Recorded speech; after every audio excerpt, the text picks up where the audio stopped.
आप सबका स्वागत है। साय साहब, आपने कहा कि गुजरात का जो विकास का मॉडल है और बिहार का जो विकास का मॉडल है, आप अक्सर जब नीतीश और मोदी की तुलना होती है, मोदी मुझे सवाल पूछने दीजिए आप। मोदी आज पश्चिम बंगाल जाकर के संकेत साफ दे रहे हैं कि आप जो पाशा फेंक रहे थे पिछड़े प्रदेशों को एकजुट करने की, उसमें हम सेंध लगा रहे हैं और वो अटैक नहीं कर रहे हैं। वो कभी भी बिहार के ऊपर कभी कोई अटैक नहीं किया। इस सवाल का जवाब देंगे, लेकिन पहले एक वक्तव्य देंगे जी कि आप लोग हमारी बात समझ नहीं पाते हैं और सोचते हैं मैं कंफ्यूज्ड हूं। कंफ्यूज्ड है आप।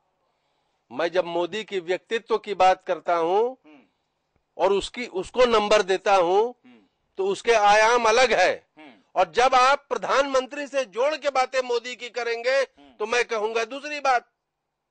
इस बात को समझने की जरूरत है।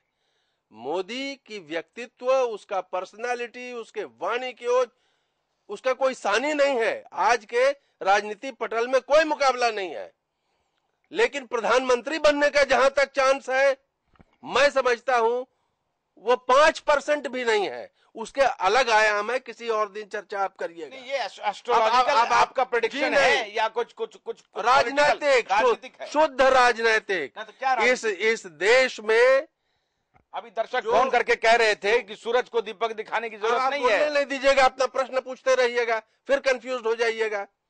मैं ये कह रहा हूं कि इस देश का प्रधानमंत्री वो हो सकता है जो समावेशी राजनीति करता है, और उसकी छवि भी समावेशी है।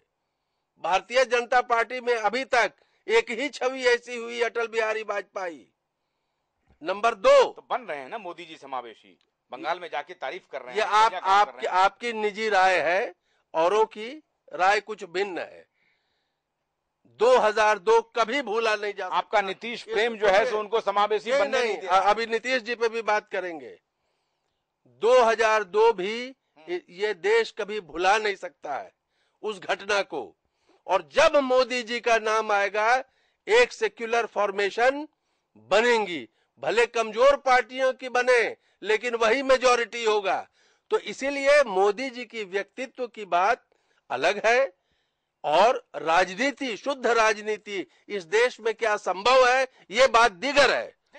एक सेकंड जरा कमल जी, आप इस पर जरा प्रकाश डालेंगे।